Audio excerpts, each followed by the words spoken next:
नमस्कार दोस्तों, आप लोगों का मेरे चैनल पे स्वागत है। मेरा नाम अर्पित कुमार इलाहाबादिया है। तो मैंने आप लोगों को पिछले लेक्चर में काफ़ी सारी चीज़ें बताई थी, जिसमें मैंने आप लोगों को क्रिश्चियनिटी के बारे में बताया था कि जो हमारे जीसस क्रिस्ट थे वो पूरी तरीके से भगवान के द्वारा और सब भगवान के पुत्र थे। ऐसा क्रिश्चियन मानते हैं कि वो एकवादी सोच पे विश्वास करते हैं, मतलब मोनोथीज्म। उनका मानना होता है कि एक गॉड ही संसार में है। उन्हीं को वो मानते हैं कि भगवान ने जीसस क्रिस्ट को जो समाज में कलंक चल रहा है या जो भी बुराइयां चल रही हैं उससे, या जो भी पहले के ज़माने में रोमन इम्परर हुआ करता था, या जो ऑर्थोडॉक्स या कंजर्वेटिव सोच वाले लोग थे, वो पूरी तरीके से जीसस क्रिस्ट को बहुत प्रताड़ित करे थे। तो उन्होंने क्या करा था लोगों के, ताकि लोगों को दोबारा कलंक का सामना न करना पड़े, पाप न देखना पड़े, तो उन्होंने दोबारा से पृथ्वी पे जन्म लिया था। तो वो जो उनका गास्पल है, गास्पल का मतलब है कि ऐसा माना जाता है कि जब जो जीसस क्रिस्ट है वो दोबारा से मानव रूप में आए तो उनको माना गया कि अच्छा संदेश आया है। तो गास्पल को जो लोग क्रिश्चियन सोच वाले होते हैं, क्रिश्चियन अनुयायी होते हैं, समर्थक होते हैं, वो गास्पल मानते हैं। तो वो जो क्रिश्चियन के बारे में जानकारी मिलती है कि ये धर्म जो सबसे पहले आया था जेरूशलम में या फिलिस्तीन जो इलाका है, वहाँ से इसका प्रचार प्रसार हुआ। वहाँ सबसे पहले जो क्रिश्चियन कैथोलिक चर्च थे। हालांकि जो ये समुदाय है ये आगे चल के इसमें कई सारे मतभेद हैं, कई सारी समस्याएं हुई, क्योंकि जो पुराने ऑर्थोडॉक्स सोच वाले लोग थे या जो नया क्रिश्चियन है उसमें मतभेद है। जो जीसस क्रिस्ट के फॉलोअर्स हैं वो पुराने ऑर्थोडॉक्स, जो रोम में पादरी या चर्च वाली व्यवस्था कैथोलिक चली आ रही थी, उससे उनके मतभेद हैं। तो ये कुछ चीज़ें हैं कि कुछ रूढ़िवादी सोच वाले लोग होते थे जिन्होंने जो जीसस क्रिस्ट है उनको किसी के राजा के कहने पर उनको फांसी चढ़वा दिया था। इसके बाद वो दोबारा से जिंदा होकर 3 दिन बाद मानवता के लिए लोगों के, ताकि जो लोगों को सीन हो रहा है या परेशानी हो रहा है उनको न देखनी पड़े, तो उसके लिए उन्होंने दोबारा से मानव जन्म में वो भगवान के एक रूप है, भगवान के एक सन है, जो मानवता फैलाने के लिए, समाज में पीस शांति मेंटेन करने के लिए, जितने भी लोगों में पाप, अत्याचार, क्रोध, मर्डर, ये जितनी भी समस्याएं, कुरीतियां थी, उनसे निपटने के लिए वो धरती पे आए। तो उन्हीं के जो फॉलोवर थे, उन्हीं को जो 12 फॉलोवर्स उन्होंने बनाए थे, उन्हीं को हम एपोस्टल बोलते हैं। तो उसी में जो स्ट्रक्चरल हायरार्की है, आज मैं उसकी बात करूंगा कि चर्च में कौन कौन से, जो पादरी होता है, पोप होता है, कार्डिनल होता है, उनके बारे में मैं बात करूंगा। तो अब हम पोप के बारे में समझते हैं। तो जो पोप होता है वो कैथोलिक चर्च का हेड होता है। जैसे आज के ज़माने में हमारे पॉलिटिकल सिस्टम में प्रधानमंत्री हेड होता है, किसी भी मंत्रिमंडल का जो भी सदस्य होते हैं उनका सबका हेड होता है, वही हमारे यहाँ का रियल वो होता है एग्जीक्यूटिव हेड, जो कि पूरी सरकार चलाता है। वैसे जितना धार्मिक जो धर्म गुरु होते हैं उनका जो सबसे हेड होता है वो पाप होता है। जो कैथोलिक चर्च में जितनी भी एक्टिविटी होती हैं, किसी को कोई दीक्षा देना है, किसी को उसके धर्म का अनुयायी कराना है, उसको फॉलोअर बनाना है, उसका समर्थक बनाना है, उस कम्युनिटी में जोड़ना है, कोई भी एक्सपेंसेज है, कैसे वहाँ का पॉलिटिकल और रिलीजियस सिस्टम को मेंटेन करना है, कौन कौन सी ड्यूटी हैं, कि धर्म को प्रचार प्रसार करना कैसे है, अनुयायी कैसे बनाने हैं, कैसे किसी भी चीज़ को कंट्रोल करना है, लोगों की जो आइडियोलॉजी है पूरा उनको बताना है, अपने सिद्धांत प्रिंसिपल के बारे में बताना है। वो जो मेन हेड होता है उसको हम पोप बोलते हैं, जो पॉलिटिकल और रिलीजियस हेड माना जाता है। तो आशा करता हूँ कि आप लोगों को ये भी समझ में आया होगा।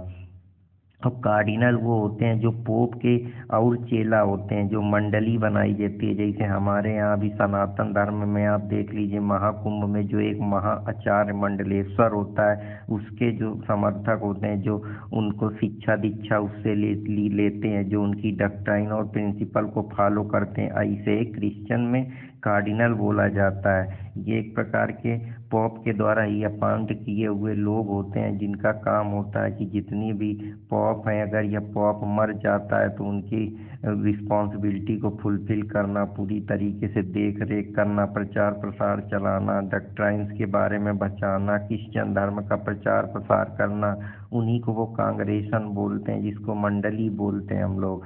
तो आशा करता हूँ कि आप लोगों को ये भी समझ में आया होगा। अब बिशप होते हैं, बिशप वो होते हैं जो कि पूरी तरीके से कुछ मेंबर होते हैं क्रिश्चियन समुदाय के, जो कि इनका मेन काम होता है कि देख रेख करना, उस एरिया में क्या समस्याएं हैं, कैसे प्रचार प्रसार हो रहा है, कौन कौन अनुयायी है, क्रिश्चियन के बारे में, धर्म के बारे में बताना, प्रचार प्रसार करना, उनकी आइडियोलॉजी डॉक्ट्राइन्स के बारे में बताना। तो ये एक स्ट्रक्चर बना है कि ये चीज़ें इसके इसके अंदर अंदर आती हैं। फिर आर्ची बिशप होते हैं। आर्ची बिशप जो होते हैं वो जब कार्डिनल के बाद इनका नंबर आता है। ये जो होते हैं किसी को भी, ये पॉप के मेन हैंडी पिक होते हैं कि अगर पॉप नहीं है तो उसके बदले ये लोग प्रचार प्रसार करेंगे, उसके बारे में बताएंगे, मंडली बनाएंगे, कलेक्शन करेंगे, एडमिनिस्ट्रेशन कैसे चलाना है, चर्च को उसका प्रचार प्रसार कैसे करना है, चर्च कैसे पूरे रिलीजन का ख्याल रखेगी, क्रिश्चियनिटी का देख रेख करेगी। तो ये जो रोमन कैथोलिक होते थे पहले के दौर में, उन्हीं में एक आर्ची बिशप भी होता था। तो आशा करूंगा कि आप लोगों को पसंद आएगा। प्रीस्ट को इस बारे में समझने का प्रयास करते हैं। प्रीस्ट भी एक प्रकार का चर्च का ही एक हेड होता था। जैसे अभी मैं आप लोगों को बताया कि पहले पॉप होता था, फिर बिशप होता था, फिर आर्ची बिशप, वैसे प्रीस्ट होता था जो प्रसार प्रसार करता था, धर्म के बारे में उपदेश देता था, रिप्रेजेंट करता था। जो भी लोग होते थे आसपास के क्रिश्चियन समुदाय के, उनको बुला के एक स्मॉल रीजन में, जैसे हमारे यहाँ आजकल छोटे छोटे कल्चर सेक्ट बने होते हैं जो हमारे राजनीतिक धर्म से रिलेटेड हैं, कि ये फलाना अखाड़ा है, ये फलाना वो है, जो आप लोग देखते रहते हैं छोटे छोटे से बजरंग दल है, जिस तरीके की जो चीज़ें होती हैं धर्म में, वैसे एक दल दल बने होते थे जो एक गिवन स्टेट में, एक डिफाइंड टेरिटरी में उनका प्रचार प्रसार करते थे, रिलीजन के बारे में बताते थे, क्रिश्चियनिटी को समझाते थे, उनके जो जीसस क्रिस्ट की डॉक्ट्राइन्स थी उनके बारे में लोगों को अवेयर करते थे, उनका धर्म में अपने जोड़ते थे। जो लोग क्रिश्चियन बनना चाहते थे उनको पूरी तरीके से उस क्रिश्चियन धर्म की इंटीग्रेसी के बारे में बताते थे कि इसमें क्या क्या अच्छाइयाँ हैं, क्यों भगवान जीसस क्रिस्ट कौन थे, जीसस क्रिस्ट के उपदेश क्या थे, वो सारी चीज़ें बताते थे। अब हम लोग डीकन की तरफ चलते हैं। डीकन एक प्रकार का संस्कार का आइडल माना जाता है चर्च में। जैसे हम लोग अपने यहाँ हिंदू धर्म में आग को साक्षी मानते हैं, सेक्रीफाइस करते हैं, वैसे क्रिस्ट में क्या होता है, सर्व करने के लिए एक साइन होता था। जो चर्च के इंटायर चर्च के जो प्रीस्ट होते थे, वो डेक्कन जो एक वर्चू सद्गुण पढ़े लिखे लोग, वैल्यू इथिक्स से भरे लोग होते थे। एक प्रकार की मिनिस्ट्री होती थी जो पूरी तरीके से ध्यान रखती थी। ये चर्च के एक तरीके से सर्वेंट होते थे। चर्च की जितनी भी सारी चीज़ें हैं उसका पूरी देख रेख करना, उसका ध्यान रखना, उसको किस तरीके से एडमिनिस्ट्रेशन करना है, कौन सा उसका ट्रस्टी होगा, कैसे चर्च के पूरे हर चीज़ का देख रेख करना, प्रचार प्रसार करना, चर्च के बारे में लोगों को बताना, इस धर्म से अवेयर करना, ये सब बेसिकली यही थे। लेकिन इनमें जो सबसे बड़ा होता था उसको हम लोग बोलते थे पॉप। तो अब हम लोग होली ट्रिनिटी के बारे में समझते हैं। उनका गॉड क्या होता था, जरा इसके बारे में समझ लेते हैं। तो जैसे हमारा हिंदू धर्म है वो अवतार डॉक्ट्राइन पे बेस्ड है कि बहुत सारे अवतार हैं। कोई हिंदू में बताता है कि ये भगवान शंकर है, कोई कृष्ण बताता है, कोई भगवान बताता है, कोई ब्रह्मा, कोई विष्णु। तो वहाँ हमको क्या करते हैं, हम लोग पॉलीथिज्म का बेस्ड है कि बहुत सारे धर्म, बहुत सारे भगवान के ऊपर हमारा फेथ और बिलीफ है। जबकि क्रिश्चियनिटी सिर्फ एक भगवान के ऊपर विश्वास करता है। जैसे मुस्लिम है वो अल्लाह के ऊपर विश्वास करते हैं कि जो अल्लाह है वही हमारा सब कुछ है, उसी को हमने अपनी दिल सरेंडर कर दी है अल्लाह के सामने, वही हमारा क्रिएटर है, वही हमको हमारी बात को समझता है। वो गैब्रियल के द्वारा मैसेंजर भेजा गया एक फरिश्ता है जो लोगों को शिक्षित करेगा, अपने गुड चीज़ों के बारे में, अच्छे कर्म के बारे में बताएगा। वैसे क्रिश्चियन का मानना है कि जो क्रिश्चियन है वो एक भगवान पे विश्वास करते हैं। क्रिश्चियनिटी जो है वो मोनोथेसिक रिलीजन है। मोनो का मतलब एक, थेसिस्ट है इनका, एक आइडियोलॉजी, एक थिंकिंग पे बेस्ड है कि भगवान एक ही है, वही क्रिएटर है, वही इस पूरे संसार को मेंटेन कर रहा है, ये जितना पूरा यूनिवर्स है। और वो ओमनीपोटेंट है। ओमनीपोटेंट का मतलब पावरफुल है। उसको कोई भी छोटी भी अगर आप कलंक करेंगे, किसी को मारेंगे, किसी को सताएंगे, किसी को परेशान करेंगे, या किसी का दिल दुखाएंगे, या किसी के खिलाफ कोई भी षड्यंत्र बनाएंगे, तो वो सब जानता है। वो सर्वव्यापी सर्वभूति है, उसको सब कुछ पता है। इस संसार में एक छोटी से चीज लेकर, एक सुई से लेकर जितनी भी बड़ी चीज है उसके कंट्रोल में है, उसके ऑब्जर्वेशन में है, उसकी समझ में है। वो हर चीज जानता है। वो अनचेंजेबल है, वो कभी चेंज नहीं होता। गॉड जो है वो हमेशा से दयालु है, ग्रेटफुल है, मोरल और नैतिक चीजों से भरा हुआ है, किसी का बुरा नहीं चाहता। वो हर आदमी को सिन से बाहर निकालना चाहता है, ऐसा क्रिश्चियनिटी मानती है। तो अब होली ट्रिनिटी के बारे में समझते हैं, ये क्या है। ऐसा मानते हैं क्रिश्चियन लोग, होली ट्रिनिटी का मतलब ये होता है कि जो गॉड है वो पूरी तरीके से 3 पर्सन के द्वारा मिलकर बना है। जो गॉड गॉड जो है वो पहले बात तो वो फादर मानते हैं कि जैसे हमारे घर में हमारे पापा के हिसाब से सारी चीज़ें होती हैं, वही सब करता धरता है, वैसे इस संसार के करता धरता भगवान है। फिर उनका जो जीसस क्रिस्ट के बारे में, जिसके बारे में हम क्रिश्चियनिटी पढ़ा कि भगवान ने अपना बेटा भेज दिया है इस संसार में, ताकि जितने भी दुख हो रहे हैं, परेशानियां हो रही हैं, समस्याएं आ रही हैं, उनसे लोगों को बाहर निकाले। तो उसी को वो होली स्पिरिट बोलते हैं, जिसमें ये बताया गया है कि वो पूरी तरीके से संसार में शांति चाहते हैं, ताकि वो भगवान को प्यार करें, लोगों को कलंक से निकाल सके। वो पूरा कलंक अपने सर पे ले लेते हैं। जैसे जीसस क्रिस्ट में इतने पाप लोगों ने करे, इतने रोमन ने करे, वो हंसते हंसते फांसी पे चढ़ गए। उसके बाद भगवान के रूप में, इंसान के रूप में धरती पे जन्मे और लोगों का उद्धार किया। वैसे ही उनकी सोच है। अब हम लोग उनके स्क्रिप्चर के बारे में समझते हैं। जैसे आजकल हम लोग रामायण हमारा है, महाभारत है, वैसे मुसलमानों का कुरान है, वैसे इनके कुछ सेक्रेट पवित्र स्क्रिप्चर हैं, जिसको हम क्रिश्चियनिटी में बोलते हैं कि ये उनकी जो सबसे इम्पोर्टेंट जो पुराना उनका ओल्ड टेस्टामेंट है, उसको हम बाइबल बोलते हैं। बाइबल 1200 और 165 बीसी में लिखी गई थी, जिसमें उनकी जो कहानी के रूप में भगवान ने कलेक्शन ऑफ सॉन्ग के जरिए, स्टोरी के जरिए, पोएट्री के जरिए लोगों को उपदेश दिया, ताकि वो सिन ना करें, बाहर निकलें। उनमें तमाम प्रकार की ऐसी चीज़ें दी हैं कि मानवता का ध्यान रखें, कंपैशन बना के रखें, हॉनेस्टी का ध्यान रखें, किसी को सताएं ना। तो ये एक प्रिंसिपल है, इस पे सारी चीज़ दिए हुए हैं, एक सिद्धांत दिए हुए हैं, एक मोरल फिलॉसफी उस पे दी हुई है, इसको हम होली बाइबल के नाम से जानते हैं। और जो पुराना ओल्ड टेस्टामेंट है, पुराने उनके ग्रंथ हैं, उस पे क्रिश्चियन बाइबल के बारे में पूरी हेब्रू बाइबल इसको बोला जाता है। इसमें पूरी जो पुराने ज़माने के पादरी थे, या उनकी रिलीजियस राइटिंग थी, या उनका जो बिलीफ था क्रिश्चियनिटी के ऊपर लेकर, या भगवान के ऊपर लेकर, वर्ड ऑफ गॉड के ऊपर लेकर, उसमें सारी चीज़ें दी हुई हैं। तो आशा करता हूँ कि आप लोगों को ये समझ में आया होगा कि क्रिश्चियनिटी धर्म का उदय कैसे हुआ। क्रिश्चियन एक प्रकार का रिलीजन है जो कि पूरी तरीके से भगवान यीशु, जिनको हम जीसस क्रिस्ट बोलते हैं, उनकी आइडियोलॉजी पे बेस्ड है। क्योंकि जो पुराने पादरी थे, उनका जो रिलीजन था वो काफ़ी ऑर्थोडॉक्स था। वो जो कंजर्वेटिव सोच वाले थे, वो नहीं चाहते थे कि कोई नया आदमी आए और अपना ज्ञान दे कि भगवान के जितने भी कलंक करें उनसे वो बाहर निकाले। जिस वजह से पहले पादरी लोग ऊपर बैठ के क्लर्जियों को परेशान करते थे, ऐसे ही फ्रेंच रेवोल्यूशन में हुआ। तो आपको मैं सारी चीज़ें बता रहा हूँ, बस आप चैनल को लाइक सब्सक्राइब करते रहे, आपको मैं धीरे धीरे सब कुछ बता दूंगा।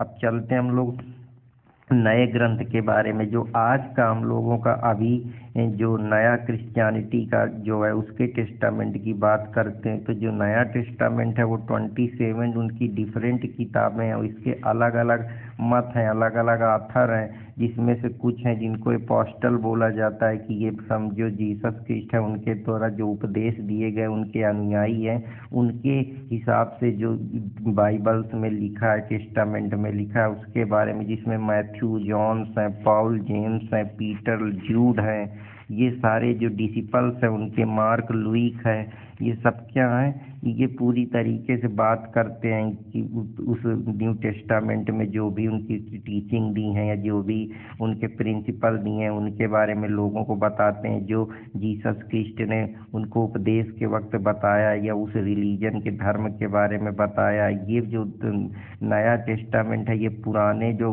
रोमन कैथोलिक वाले कंजर्वेटिव सोच वाले जो धर्म के अनुयायी है उनसे अलग सोचता है। ये मानते हैं कि कुछ लोग होते हैं जिसमें से उनमें बहुत ज़्यादा मतभेद है, कहीं वो मानते हैं गॉड को, कहीं नहीं मानते, कहीं पादरी सिस्टम चलता है, कहीं नहीं चलता।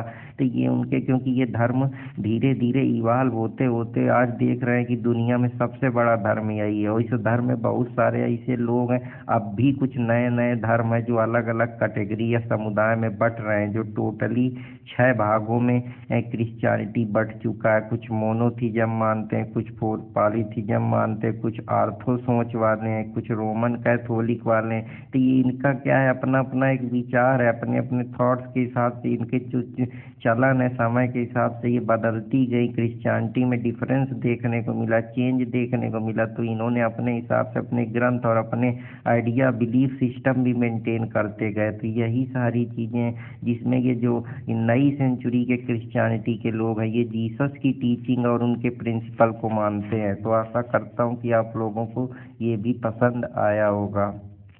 अब बिलीफ एंड डॉक्ट्राइन के बारे में समझते हैं कि जो क्रिश्चियनिटी का मत क्या है, भावना क्या है, बिलीफ क्या है, उसका उनको उस चीज़ पे उनके एहसास क्या है। बिलीफ का मतलब होता है जो आप अपने अंदर से एक किसी के प्रति फेथ बना लेते हैं, एक सम्मान की भावना, एक डॉक्ट्राइन प्रिंसिपल, एक मोरल गाइडलाइंस आ जाती है जो क्रिश्चियन लोग फॉलो करते हैं, जो उनकी स्ट्रिक्टली टीचिंग है जीसस क्रिस्ट की उसके बारे में बात करते हैं। वो कहते हैं कि जो गॉड है वो पूरी तरीके से अनंत है, वो सब कुछ देख रहा है, वही ट्रू रियलिटी है इस संसार की। और क्रिश्चियन जो है अगर उनको साल्वेशन चाहिए, मोक्ष चाहिए, तो वो जो क्रिश्चियन की फिलॉसफी है, जो जीसस क्रिस्ट के द्वारा बताए गए प्रिंसिपल डॉक्ट्राइन है, काइंडनेस, कंपैशन, तो वो इन सब चीज़ों से बाहर निकाल आएंगे। और गॉड उनकी इटर्नल है जो सब कुछ देख रहा है, तो ये उसके बारे में बात करता है। उसी बिलीफ में कुछ 10 कमांड दिए गए हैं कि अगर आप ये कमांड फॉलो करेंगे, बाइबल्स के ये प्रिंसिपल फॉलो करेंगे, तो आपके अंदर इथिक्स जनरेट होगी, आपकी आत्मा पवित्र होगी, आपके अंदर चेंजमेंट देखने को मिलेंगे, आप बेहतर एक रिलीजियस इंसान बन पाएंगे, आपके पास करुणा, कंपैशन, दया, आपकी जो आत्मा है वो प्योर हो जाएगी। उसमें से 10 कमांडेंट के बारे में मैं बात कर रहा हूँ। इसमें ये कहा गया है कि आप भगवान से प्यार करिए, वही संसार की ट्रू रियलिटी, क्योंकि वो जो भी आप देख रहे हैं, जो भी आप कुछ सोच रहे हैं, वो सब भगवान देख रहा है। जो भी आप महसूस कर रहे हैं, जो भी डीड कर रहे हैं, वो भगवान से अछूता नहीं है। भगवान कहीं गए नहीं, भगवान आपकी हर एक नज़र बनाए रखे हैं। और कोई भी अगर आप पवित्र काम कर रहे हैं या कुछ भी कर रहे हैं, तो उसको भगवान का दिन मानिए, क्योंकि भगवान ने ही आपको इस धरती पे उतारा है। आपके कलंक और सिन को कम करने का एक यही चाह रहा है कि आप उस परम ईश्वर को याद करिए, उसको मानिए, तभी आप इन चीज़ों से बाहर निकल आएंगे। मानवता है, ऑनेस्टी, इंटीग्रिटी बना के रखिए, दूसरों से प्रेम करिए। तो ये 10 कमांडेंट में यही है कि हानर योर फादर, अपनी माता पिता का सम्मान करिए, किसी को मारिए नहीं, एक छोटे से छोटे जानवर को, जैसे हमारी जैन की फिलॉसफी बताती है कि एक छोटा सा किसी जीव को भी हत्या नहीं करना, किसी के साथ एडल्ट्री नहीं करनी है, सेक्सुअल एक्ट नहीं में इन्वॉल्व नहीं होना, चोरी नहीं करनी है किसी के जानबूझ के गलत साक्षी नहीं बनना है, किसी की वाइफ को जानबूझ के नाइबर वाइफ को परेशान नहीं करना है। You should not cover your neighbour goods. ना तो आपको किसी के चोरी करना है, कोई सामान चुराना है, ना किसी के साथ कोई संबंध बनाने, न एडल्ट्री करनी है। अपने माता पिता का सम्मान करना है, अपने नाइबर को भी नहीं देखना है गलत चीज़ों पे। तो ये सारी चीज़ें हैं जो हमारे क्रिश्चियनिटी में बताई गई हैं। उन्हीं में से 7 सेक्रामेंट हैं जो संस्कार रोमन कैथोलिक चर्च के लोग फॉलो करते हैं। उनकी थियोलॉजी है, उनके जो कुछ रिचुअल्स हैं, कुछ राइट्स हैं, कुछ साइन है जो भगवान के ग्रेस के लिए, ताकि वो उनको प्रॉपर मोक्ष मिल सके, प्रॉपर उनको डिस्पोजिशन मिल सके। तो ये सारी चीज़ें हैं जो सेक्रामेंट संस्कार हैं जो रोमन कैथोलिक चर्च के लोग मानते हैं। उसमें से एक बैप्टिज्म है। बैप्टिज्म का एक मतलब ये है कि ये पूरी तरीके से आपके अंदर एक अच्छी स्पिरिट डालता है, डोर खोलता है, आपके अंदर एक संस्कार की भावना पैदा हो सके। जिससे इसमें ये क्या करता है, आपको जितने भी कलंक होते हैं उससे फ्री करता है। कि ये बताता है कि जो भगवान के सन है वो दोबारा से बार्न हुए हैं। और ये जो बैप्टिज्म होते हैं ये क्रिश्चियन फैमिली के मेंबर, फैमिली के मेंबर होते हैं जो एक तरीके से चर्च के द्वारा ऑपरेट करे जाते हैं, जिनका मेन काम होता है चर्च के मिशन को बढ़ाना, चर्च के बारे में बताना, लोगों को सिन से मुक्त करना, उनको बताना कि तुमको भगवान की चर्च मुक्त कर देंगे, उपदेश देना। ये सारी चीज़ें इसके अंदर आती हैं। ये होल क्रिश्चियन लाइफ में आपको फॉलो करने पड़ते हैं ताकि आपके अंदर एक सद्गुण विवेक पैदा हो सके, आप कुछ गलत ना करें। तो ये सारी चीज़ें कन्फर्मेशन के बारे में समझते हैं। कन्फर्मेशन का मतलब होता है कंप्लीट पूरी तरीके से आपके अंदर ग्रेस पैदा हो जाना उस होली स्पिरिचुअल लोगों के अंदर, ताकि आपके जो भी, जब आप दोबारा से आपका बर्थ हो, रीबर्थ हो, तो आप एक सुपर नेचुरल लाइफ में जा सकें, हेवन में जा सकें, आप मैच्योर इंसान बन सकें, किसी के खिलाफ कुछ बुरा भला ना समझें, एक अच्छे इंसान बनने के लिए सुपर नेचुरल लाइफ, ताकि आपके अंदर जीसस क्रिस्ट के कुछ गुण आ सकें, उनकी डॉक्ट्राइन्स आ सकें, आप एक बेहतर मानवता के लिए काम कर सकें। तो ये कुछ चीज़ें हैं जिससे आपके अंदर एक होली स्पिरिट का निर्माण हो सके, एक आप सबको सद्भावना की नज़र से देख सकें। ये सारी चीज़ें बैप्टिज्म के अंदर आती हैं। कुछ और चीज़ें हैं, एक होता है यूचारिस्ट। यूचारिस्ट एक तरीके का ये होता है कि ये एक प्रकार से ऐसा माना जाता है कि जो हमारे जीसस क्रिस्ट है वो ऐसे कहते हैं कि अगर रोटी एक प्रकार का ये प्रसाद होता है जिसमें ये कहा जाता है कि ये खून की रोटी है, जिसमें जीसस क्रिस्ट ने जब उनको मारा गया था तो रक्त और ब्लड का मसीहा भी उनको लोग बोलते हैं। ये एक होली स्पिरिचुअलिस्ट का एक रिसेप्शन होता है जो हमारे जीसस क्रिस्ट के याद में मनाया जाता है, ताकि वो रोटी अगर कोई खा लेगा तो जीसस क्रिस्ट उसको लाइक करेंगे। उनको ये माना जाता है कि क्रिश्चियनिटी में जो सिन है वो उनका ख़त्म हो जाएगा, जीसस उनकी मदद करेंगे, उनके खिलाफ जो भी सिन हुए हैं, कलंक हुए हैं, उनसे उनको बचाएंगे, मानवता उसके अंदर आएगी, उसको हेवन में जगह मिलेगी। तो ये एक प्रकार का प्रसाद होता है जो चखते हैं क्रिश्चियन लोग, उनके अनुयायी जो जीसस क्रिस्ट के होते हैं, ताकि जीसस क्रिस्ट उनसे प्रेम करने लगे, उनको कुछ अच्छा उपदेश दे सकें और उनके अंदर कोई एक दैवी शक्ति का आभास हो सके, जिससे वो बेहतर तरीके से क्रिश्चियनिटी को अपना जीवन समर्पित कर सकें और पूरी तरीके से वो जीसस क्रिस्ट के अनुयायी बन सकें और उनके प्रचार प्रसार में मदद कर सकें, इस धर्म के प्रचार प्रसार में मदद कर सकें और जीसस क्रिस्ट के फेवरेट बन सकें, उनको एक तरीके से मोक्ष मिल जाए। जैसे हमारे यहाँ वैसे यूचारिस्ट उनके यहाँ एक प्रसाद होता है, ये जीसस क्रिस्ट की रोटी होती है, इसको जो खा लेगा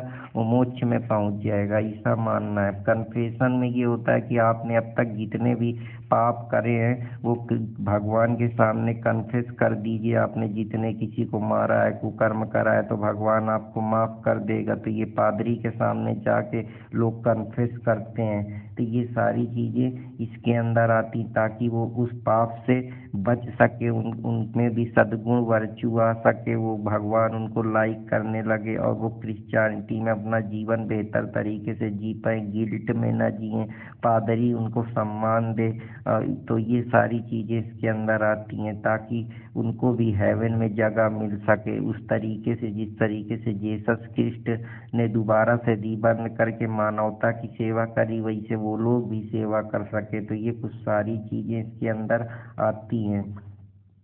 अब अगर शादी करना है तो शादी का मेन मकसद होता है क्रिश्चियनिटी में कि एक प्रकार का संस्कार होता है। जैसे हमारे यहाँ हिंदू मैरिज में हम लोग विवाह होमन करते हैं, अग्नि परायण करते हैं, अग्नि को साक्षी मानते हैं, यज्ञ हवन पूजन करते हैं। वैसे ये लोग भी जो शादी है वो महिला और पुरुष का एक यूनियन बना है, जिसका मेन काम होता है कि एक म्यूचुअल सपोर्ट के साथ, कंपैशन और हानेस्टी के साथ एक दूसरों के साथ रहना और प्रोक्रिएशन करने के लिए, मैरिड लाइफ को आगे बढ़ाने के लिए और अच्छी तरह से पादरी के सामने एक निर्वाह करना, जीवन यापन करना और बच्चों की देख रेख करना, प्रोक्रिएशन करना, सेक्सुअल नीड के लिए, ये सारी चीज़ें इसके अंतर्गत आती हैं। तो आशा करता हूँ कि आप लोगों को ये भी पसंद आएगा। अगर पसंद आए तो कृपया चैनल को लाइक सब्सक्राइब करते रहें। लीगल पेटर्निटी अर्पित कुमार इलाहाबादिया। तो फिर मिलूंगा कोई नए टॉपिक के साथ।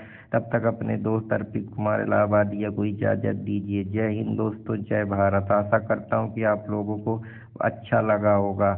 इससे क्रिश्चियनिटी के बारे में आपकी समझ और बढ़ेगी। जय हिंद, जय भारत दोस्तों।